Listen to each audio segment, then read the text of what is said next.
Dear everyone, welcome to our radio series, Finding Peace in Turmoil.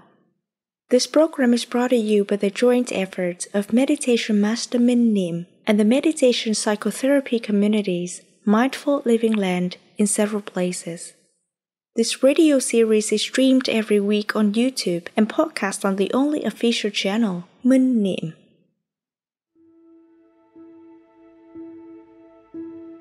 It is crucial to stay optimistic in critical periods of time because it can enhance our strength to cope with and overcome the difficulties. However, it is also essential to anticipate the worst-case scenario in order to strengthen our mind or prevent us from panicking when it happens.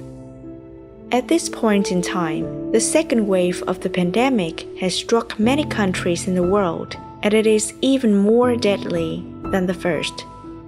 As of 13 July 2020, over 13 million cases of COVID-19 have been reported, including 573,000 deaths. Many countries have enforced a strict lockdown, although they face serious economic problems. Never have we felt so out of control and fragile as we do now. Therefore, preparing for the worst-case scenario wouldn't be irrelevant or cynical, but it would actually help us stay stable should it happen. That is, each individual should not only be prepared for the possibility of being infected, but also for a more serious scenario, which is death. The 8th radio episode titled, If Now is the Time to Depart, will remind you of a crucial truth of human life, which can happen anytime, yet we tend to deliberately not think about it. Up next, let us invite you to listen to the Dharma Talk by Master Minh Niem, If Now is the Time to Depart.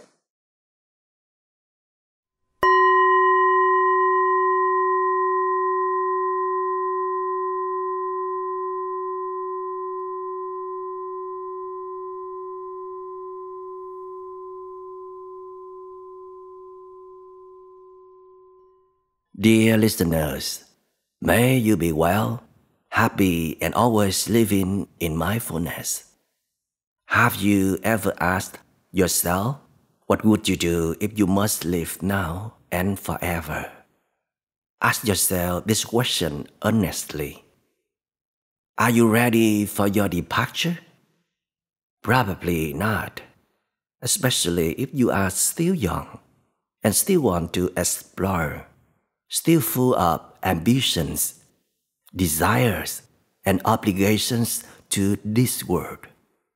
We must have thought of death a few times before when our relatives or friends pass away.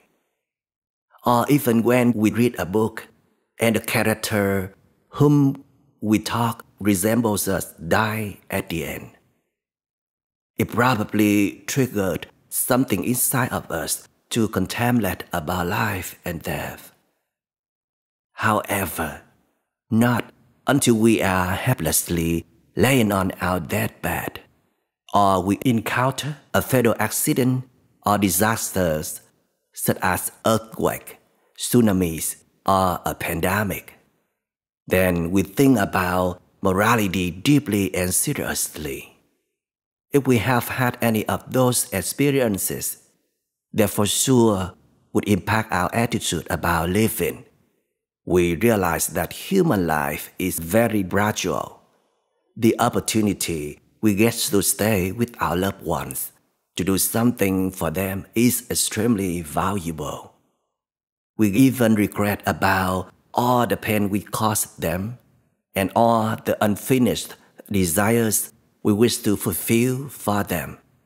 We wish to have the opportunity to thank them, tell them we love them from the bottom of our heart. Even a simple phone call is a blessing. I felt that many times during my 3 years backpacking into the wild around the 25 states of the U.S. I was lost in the forest without food for many weeks. I got stuck in the desert without water. I fell into a valley while being chased by mountain lions and wolves. I was attacked by a group of mentally ill people who attempted to fire shots at me. I thought I was going to die many times. I was living in near-death situations. Honestly, there were times I wanted to stop that dangerous journey. But then I figured that it was a once-in-a-lifetime chance for me. While I was still young and energetic, I had freedom, I had strong determination. I wanted to place myself in harsh conditions to challenge myself. I wanted to overcome my limitations, to overcome my fear of death.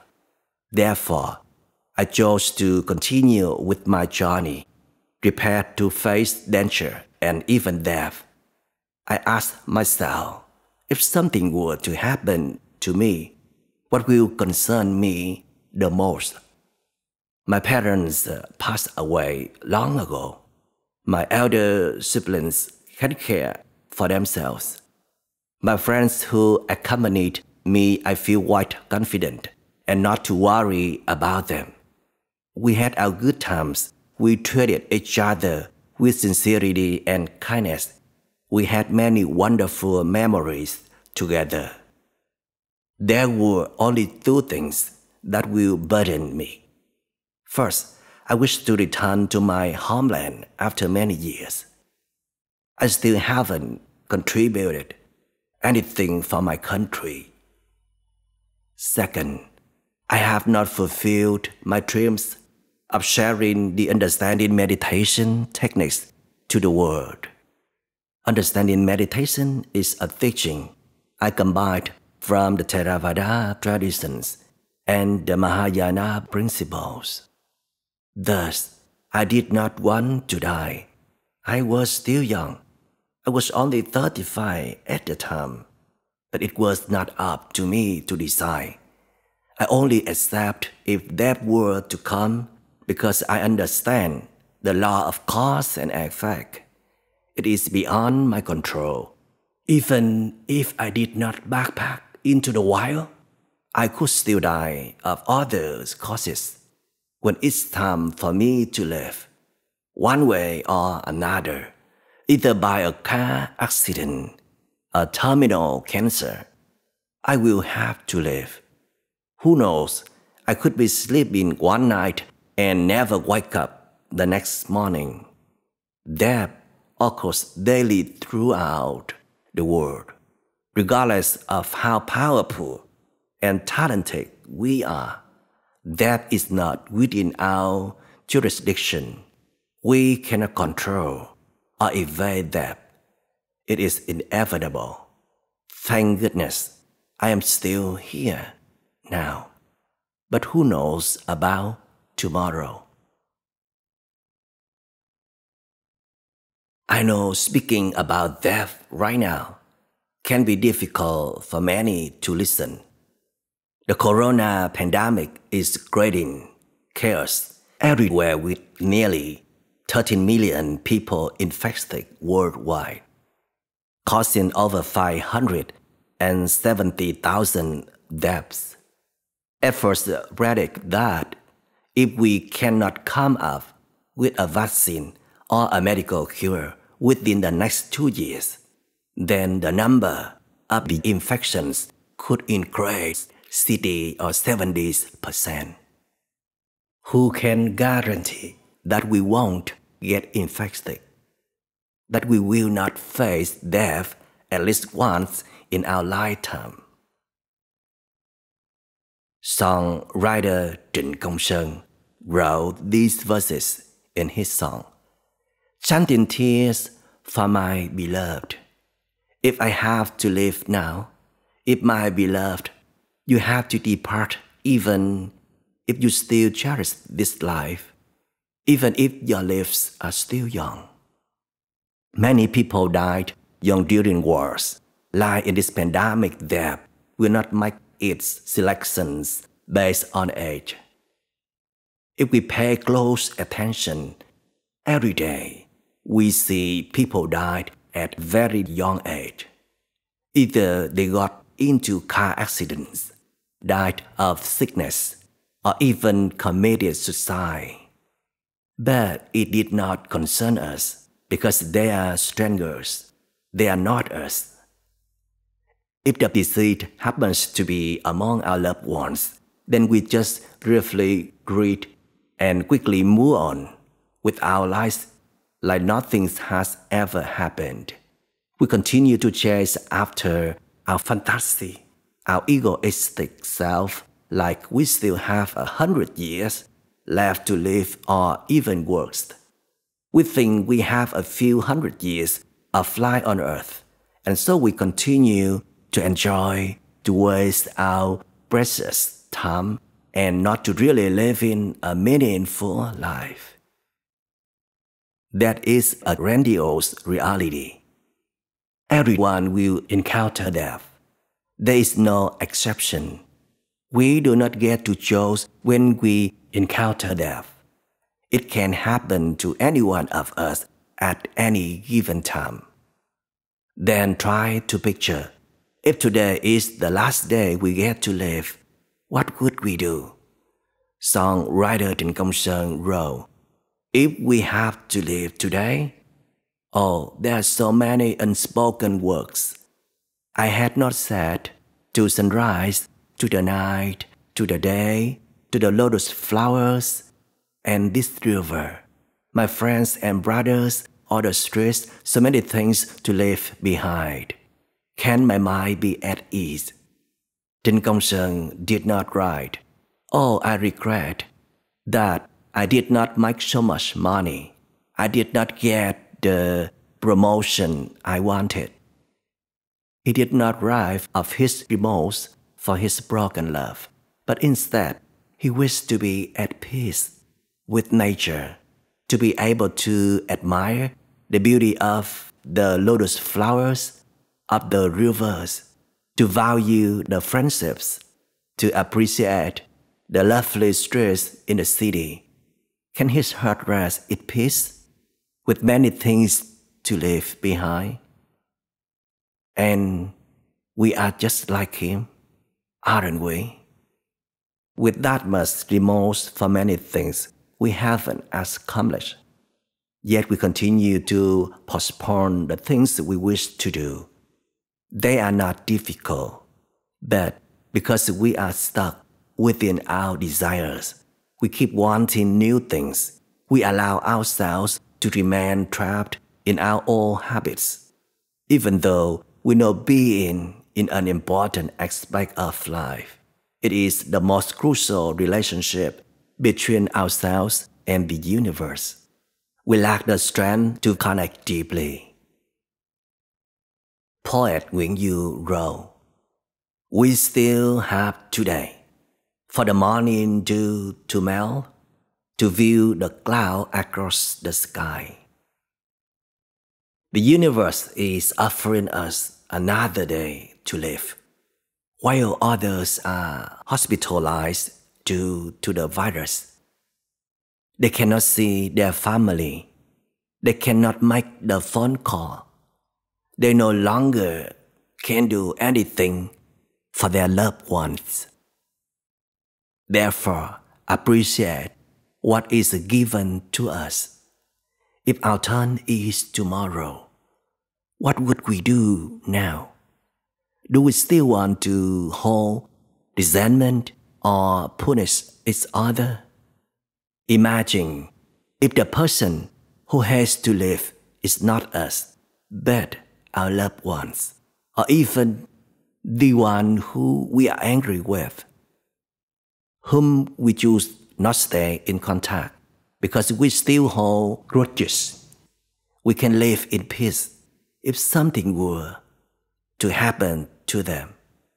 Probably not, because we still have our conscience.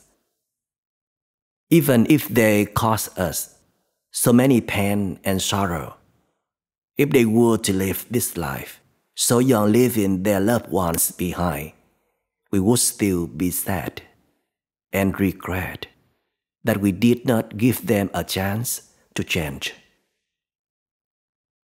If we only have one day to live, then would we still want to immerse ourselves madly in relationships, forgetting about our parents, our immediate family? We use up all our energy to be jealous, become codependent on each other, become addictive to the relationship until we are completely drained, until there is no space left to have or to share the burden with our friends and family, to those around us. Is this what we want?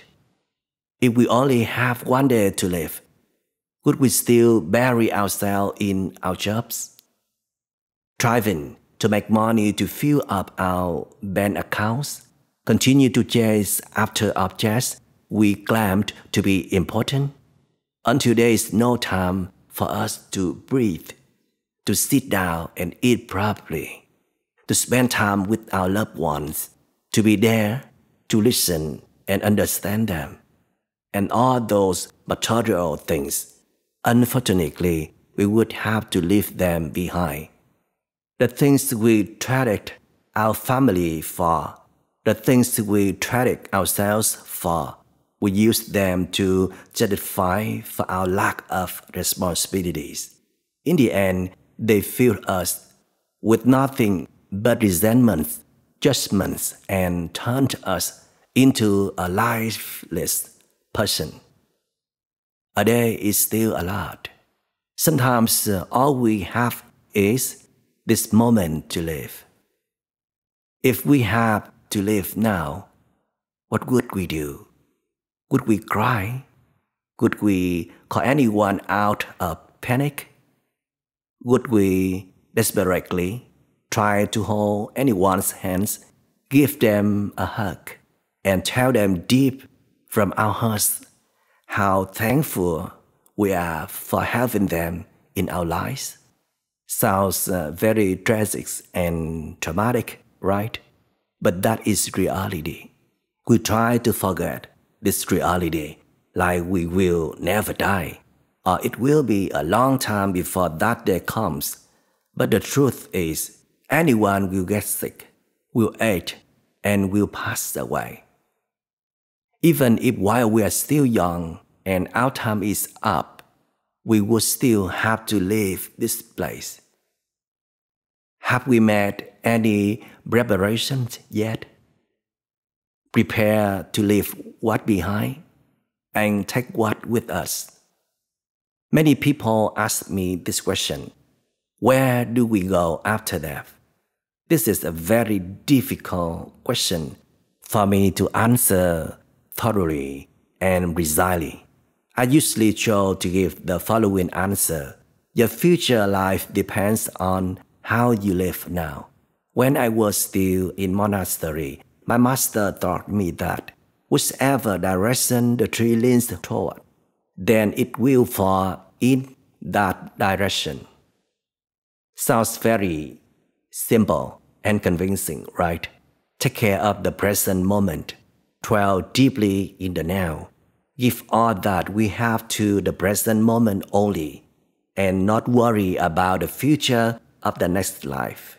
Every day, what we do, what we say, what we think about will generate karma or a reaction energy. This karmatic force will link with the energy already in existence in the quantum field and create our next life. Therefore, try our best to do good things within our abilities. Do nothing that could potentially harm others, and especially keep our mind to its purest form. These are the things within our hands that we could do. What if our remaining time is only a few hours? This could be a possibility. Sometimes all we have are a few minutes. If we put effort into our meditation practice, turn ourselves inward, then we will have a calm and secure place for our souls to lean on, so that we do not become panicked, scared, and collapse. The only stable place where our souls can rest on is the fulfilled life we live. the calmest and honorable life we live without harming others, always loving and sharing. The greater our dedications, the less we have to worry about our future life. Let the universe take care of us. What more could we ask for if we have to depart while doing good deeds, while we are devoting ourselves to serve for our family, our country, our humankind? Then we have fulfilled our duties and our departure is worthy. Not only that, we have secured a bright future ahead. We also left behind for our children a strong belief of our core values. On the contrary, if we live while we are angry, holding resentments, being selfish, then we should really worry. That is the reason why I did not want to die during my backpacking journey into the wild. I don't want to die because I fell down a mountain, got lost, or eaten by a lion. I wanted to die an honorable death. I don't want my death to go in vain without benefiting anyone. I sincerely ask the audience to contemplate on the matter of death. Thank you, audience, for listening.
Thinking about the most negative scenario turns out to be a really effective way to save us from excessive anxiety or fear. Thinking about the extreme of negativity can sometimes be positive. It could be that for a very long time we have been worried and concerned about achieving our aims, and therefore excess demands and attachments have arisen within us. The nature of life is success must come with failure, and gain must accompany loss. And so it would be great if we could always be aware and accept both. The Buddha said that if we can think of the great truth, which is impermanence, or the fact that we might die at any time, then we can live by our most core values. Let us now invite you to listen to an excerpt titled, If the Worst Happens, from the book There Is Nothing to Fear by Master Minh Niem through the voice of Michael Dow.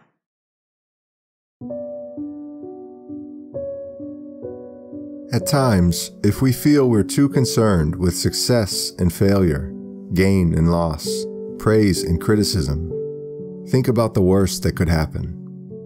It goes far beyond our everyday worries and fears, because the worst would be that we have to depart this world. In fact, one of the most common psychological tricks that can bring instant peace of mind is to think about this gravest possible scenario. If it were to happen, and we can accept it, then we don't need to be too worried or scared of an undesirable outcome anymore. It will be fine no matter what, because we are mentally prepared, because we already have other reasons to live and to value, and do not rely only on that one outcome. Thinking about the most negative scenario turns out to be a really effective way to save us from excessive anxiety or fear. Thinking about the extreme of negativity can sometimes be positive. It could be that for a very long time, we have been worried and concerned about achieving our aims, and therefore excess demands and attachments have arisen within us. The nature of life is success must come with failure, and gain must accompany loss, and so it would be great if we could always be aware and accept both. The Buddha said that if we can think of the great truth, which is impermanence, or the fact that we might die at any time, then we can live by our most core values. This is true. However, we unfortunately cannot follow the teaching. We tend to forget. We keep thinking that we still have plenty of time, probably countless years. Therefore, we are still bothered about worldly things, such as gain and loss, praise and criticism, love and hatred. And still, we don't want to let go to live with a carefree, peaceful, and compassionate mind. Having lived half of our lifetime, we are still endlessly hoarding for ourselves and intently preparing for a life of utmost security and comfort. Therefore, we have not really experienced or enjoyed much of life. We still have not really got hold of life. However, if we had an accident or experienced a natural disaster, such as an earthquake, tsunami, or a pandemic, the moment we see so many deaths happening right in front of us, we would have to think about death, which is something we never want to think about. Although we are too young to leave this world and still love life, the matter of life and death is not something we can always control. In fact, how much can we really guard our lives? Not so much at all. No life insurance company, no matter how reputable, can guarantee our lives. They only take care of what follows. It is then that we would realize many things. We'd realize that we're not ready for death because it's such a serious matter. We know it's there, and it will have to come, but we try not to think about it, to the extent that we even think it will not happen to us. And therefore we continue living on impulse, running after frivolous goals that only bring ephemeral satisfaction. And we have never been aware of preparing anything for an afterlife. Existentialism has been swapped for pragmatism. Devoting has been exploited and turned into defying. We are even so arrogant to think that we can hold the world in our hands and control it. But we're mistaken. There is the universe beyond us. Just a few tiny viruses have been able to blow away the robustness of a civilization once considered advanced. There has never been a time when it makes as much sense as now, right? We have never fully appreciated the fact that health and life are the most critical assets until now, have we? Preparing for our post-pandemic livelihood is important, but still redundant when compared to the survival of ourselves, the community, and this planet. When there is no vaccine, no cure, and the number of deaths still goes up by tens of thousands every day, it is not very certain who will have the chance to continue walking on this earth. It is not pessimistic thinking, but it is a truth that we must not forget or neglect. It also means that no matter what happens, as long as we are still alive and healthy, we will be able to deal with everything. Do not worry. Failure will become success, and loss will be gain. What is meant to be ours will be ours. What is not will never belong to us. But whether things are ours or not, they all belong to the universe. The only difference is that whatever we are enjoying or is still by our side would be formed by our own effort and good actions, not causing harm to anyone or impacting the community, environment, and universe. Therefore, if we must choose to think about death so we can be free from those worries and afflictions regarding things more trivial than death itself, how would that be? In other words, let's imagine a scenario in which we have to depart this world now. What would we worry about or regret the most? In the song Roi Lệ Ru Người, songwriter Chin Kong-sun stated, "What if I had to go right now? Oh, so many things I haven't said. To the sunrise or midnight and every bright midday. So many blue and pink lotuses. To the river or my brothers and the streets. It would be hard to find peace." The songwriter never mentions anything about money, authority, recognition, admiration, or even romance, which we often feel deeply about. He instead talked of several simple things in life. They are so simple and familiar that it has never crossed our mind for them ever to leave us, or us to leave them behind. Therefore, we have been indifferent and taken things for granted. The most unfortunate thing to perhaps most of us, if we must depart now, is not having really lived or fully lived. However, if death officially knocked on the door, there would be only two things that keep us from panicking or feeling frightened. They are the abilities to peacefully and steadily focus our mind and ponder all the beautiful things that we've dedicated to this life.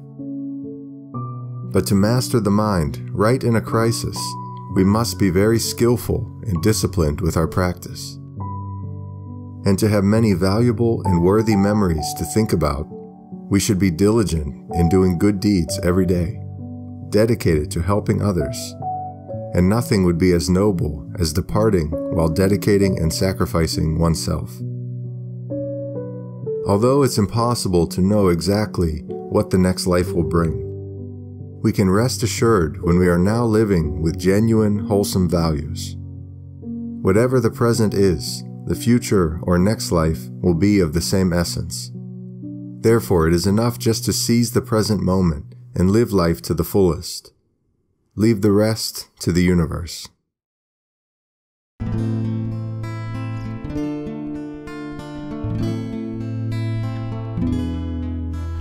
Once there were green fields kissed by the sun. Once there were valleys where rivers used to run.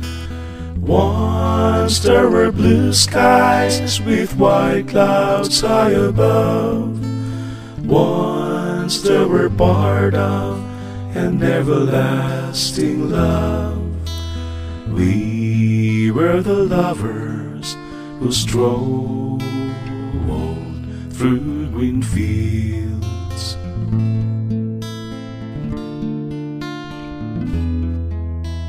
Green fields are gone now, parched by the sun. Gone from the valleys where rivers used to run. Gone with the cold wind that swept into my heart.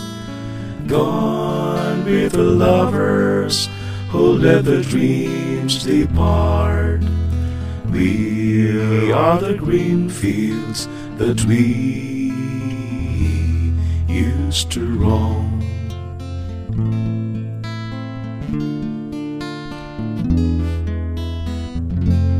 I'll never know What made you run away? How can I keep searching when dark clouds hide the day? I only know there's nothing here for me, nothing in this wide world left for me to see.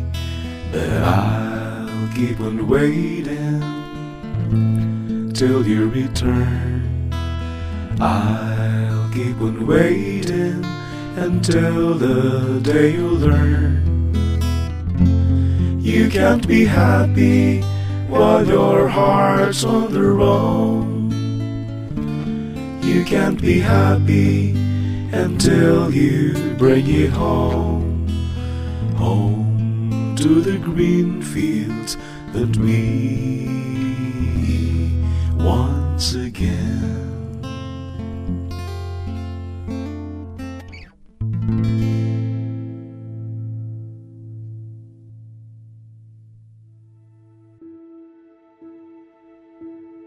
Dear everyone, after the 7th radio episode aired, we received lots of comments and heart-touching stories about the young nurse working in the heart of the pandemic in New York. Yet, there is a more intense picture than that, depicting the suffering that the patients and their beloved family members have endured. While we were in search of an appropriate story to share in this episode, we received tearful and affectionate diary entries by Cindy Lay, a sister who was rushing to seek plasma for her brother-in-law, as if she had been racing against death. Let us now invite you to listen to her story through the voice of Bernard Richard Adams.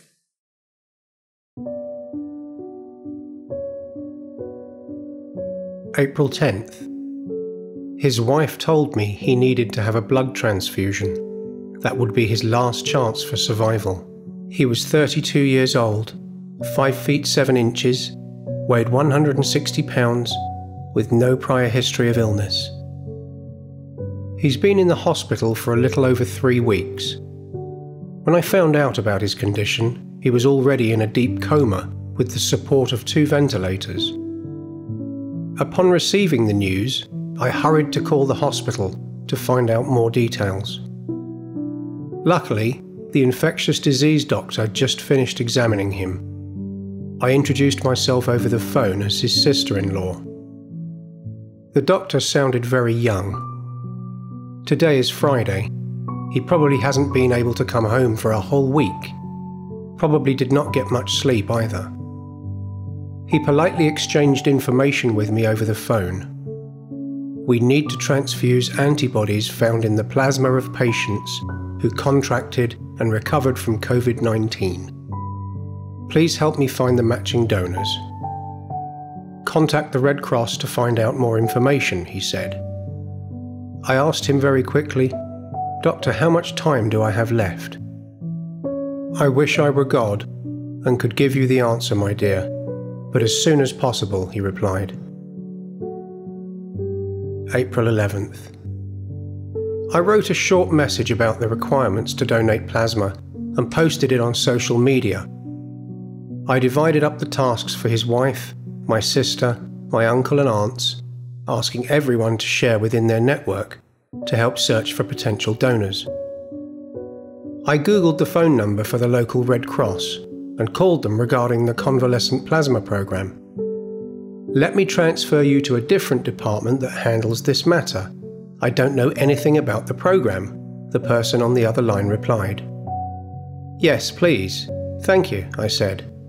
And so I was transferred from department to department, and finally they were able to give me an email of the person who oversaw the plasma donation program. An email, I thought to myself. If you live here in the States and were given an email for contact and not a direct phone number, that indirectly means you will have to wait. Regardless, I'll make use of all the chances that I have. While waiting for their response, I continued to search online for hospitals that successfully performed the plasma transfusion. Aha! This person recovered from COVID-19 and donated his plasma at a hospital near me not too long ago. I frantically searched for the number and called St. Joseph Hospital's blood bank.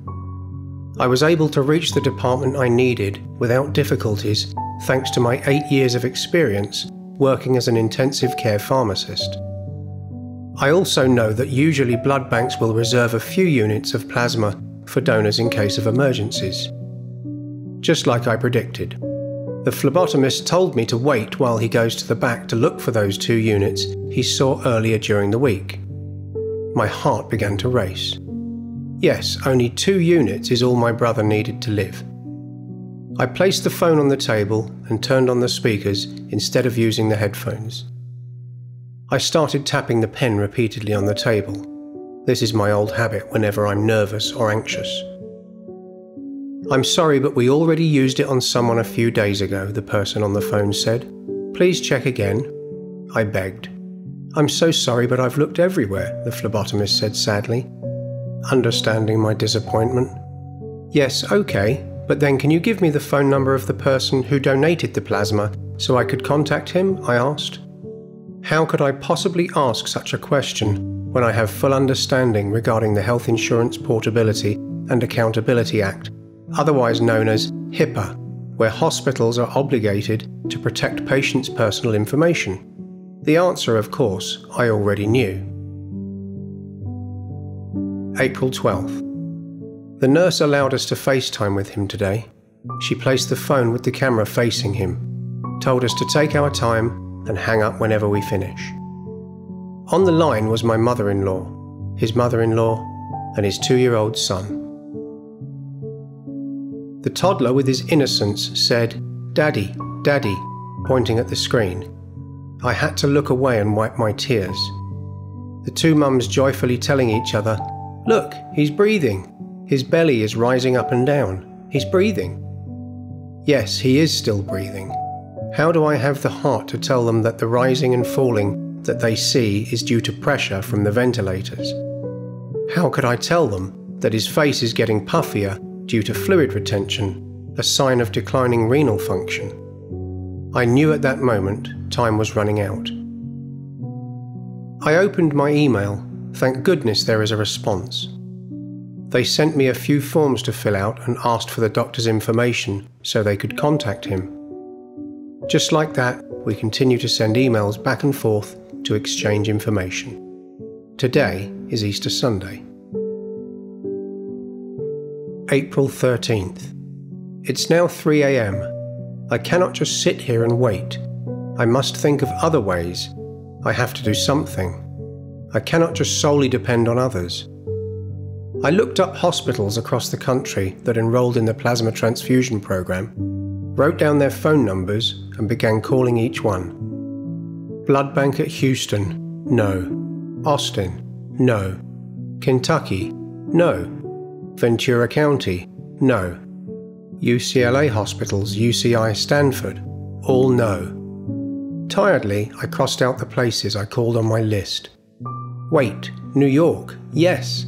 New York should have the plasma since they were at the peak of the outbreak before California. I called the largest hospital in New York and asked to be transferred to the blood bank. "You have plasma?" the person on the phone asked. "We really need antibodies from the donor's plasma. We have many patients awaiting transfusion."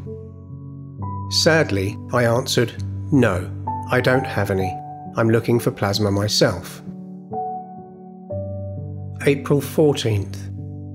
News regarding his condition has already spread rapidly. ABC News conducted a brief interview with his wife. She pleaded to the public to help search for donors to save her husband. My friend, who is a director of a local news channel, was also kind enough to give me 6 minutes of airtime on his station. I prepared a short announcement containing information from the FDA, Food and Drugs Administration, on what the convalescent plasma program is and the requirements needed to donate plasma, and went to the recording studio. At the end of my announcement, I urged those who think they might qualify to quickly contact me to help save my brother-in-law. I was racing against time. 7 p.m, my phone started to ring. Many people contacted me after watching the show to ask how to donate. A man in his 70s even told me, "Let's go now, He's ready, just call him any time. It doesn't matter how far or if it's midnight, he's on standby waiting for my phone call. I felt deeply touched. The strangers out there were willing to offer their help, even though we've never met. I am forever grateful for your love and kindness. April 15th. My list of potential donors was getting filled up. Anxiously, I contacted his primary care doctor and the Red Cross to see when and where we can do the transfusion. The Red Cross told me they still had to wait for a clean facility that meets the guidelines to collect plasma. His doctor told me the hospital is still waiting for an IRB, Institutional Review Board approval, to be enrolled in clinical studies. Wait and wait. There were no other ways. I tried to comfort his wife and helped donors prepare all the documents needed so that we will be ready when the time comes. April 16th. I called the hospital to get an update. They just received IRB approval. Yes, I screamed. His wife sent me a text message at the same time. She said today all the doctors will have a meeting to discuss his treatment plans. My heart began to race again. Experiences told me this is not a good sign. I guessed that they will ask her to sign a DNR, a Do Not Resuscitate form, in case his condition worsens. I told his wife not to sign the consent and wait for me, just give me a little more time. 3 p.m. The director at Red Cross told me to fax her the last page of the document she needed. If I can get it to her by 4:45 p.m. today, she will be able to arrange a place for plasma collection tomorrow. I hurried and called the hospital. The doctor had already left for the day. I begged his nurse to look for any attending physicians to sign the form Red Cross needed. Yes, I will try my best, the nurse said, as she heard me almost bursting into tears on the phone. 4:35 p.m. My fax machine received the form with the doctor's signature. I immediately faxed it over to Red Cross. 4:40 p.m. I called Red Cross to check if they received my fax. I was told the person in charge had just left. I helplessly collapsed to the floor. Just 5 more minutes. Why can't they wait for me for just another 5 minutes, I cried. 8 p.m. I sent a text to my meditation teacher. I gave up. I've tried everything. My teacher responded, "There are things that are outside of our control. If we have done everything within our abilities, then step aside and let the universe decide his fate." 10 p.m. I laid on my bed and prayed. Please let me get through tonight. Please let me receive no more messages or phone calls. April 17th. 1 a.m. His wife called me. "He is in critical condition," she said. "His heart rate has dropped. His blood pressure is very low," she cried. I tried to calm her down and told her everything will be okay. I know tonight will be the night when his fate will be decided. "Please hang on. Don't give up. You need to wake up to your wife and son," I said to him. I laid there with my eyes fixed on the wall. My young daughter was sleeping soundly beside me. I looked at her and imagined his son. What if? No, there is no what if. He must live. 5:25 a.m. My phone rang. His wife's name appeared on my screen. That must be the most terrifying phone call I've ever had to answer in my whole life. I pressed the answer button as my hands trembled. He's gone. He could not wait for us. My throat clogged up as I tried to utter, but no words came out. Only the sound of a young wife's crying remained. April 21st. Only a few close family members attended his funeral. During this pandemic, everyone is fearful for their lives. Even the chapel told us not to have more than 10 people in the room. He laid there in an open casket. My mother-in-law was sobbing at the end corner. I wanted to run to her and hug her, but I couldn't. All of us must maintain at least 6 feet from each other, according to the regulations. His wife kneeled flat on the floor. Her eyes were dry. There were no more tears left to cry. We followed him to the cremation service. We only had a total of 3 hours to see him for the last time, and that was the end of his short-lived life. I returned home. My husband and I looked at each other. In order to protect our daughter from getting infected, we decided to send her to Grandma's house, as we observe in-home isolation due to our exposure. I hugged my daughter and my husband. Thank you for being alive. Thank you for still being here with me. I received a text in the late afternoon from the Red Cross, urging me to send the donors as they managed to find a designated collection site. Suddenly, I remembered a verse from one of the songs I liked. And so bad news travelled first, and good news followed. Once there were green fields kissed by the sun. Once there were valleys where rivers used to run. Once there was blue sky with white clouds high above. Once they were part of an everlasting love. We were the lovers who strolled through green fields.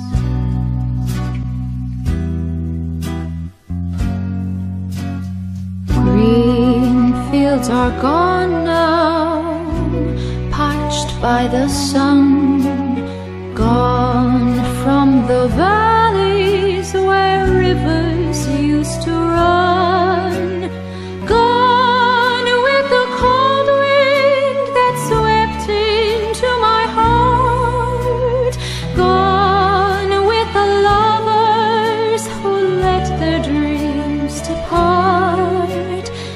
Where are the green fields that we used to roam?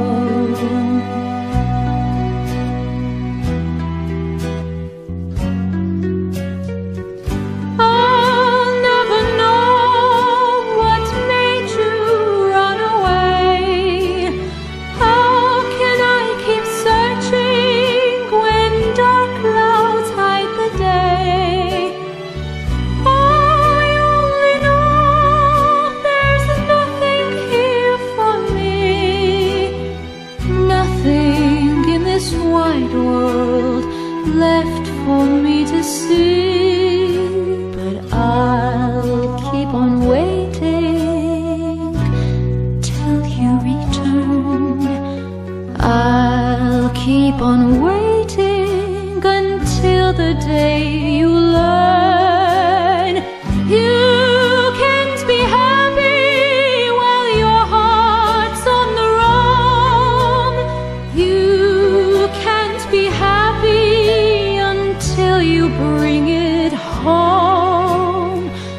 Home to the green fields and me once again.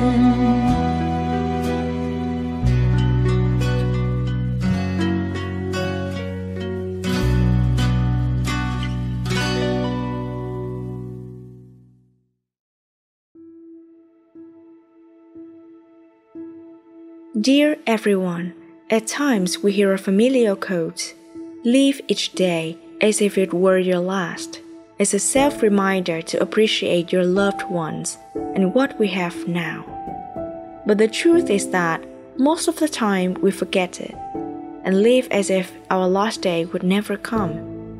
And there are many stories of regrets and remorse for things that have not been done or should not have been done for ourselves or family members. Therefore, constant contemplation of death is not misfortune or negative thinking as people normally put it. It actually makes our mind more stable and helps us adapt to unexpected events more easily. Moreover, it reminds us to live more positively in each present moment. Radio episode number 8 is concluding here.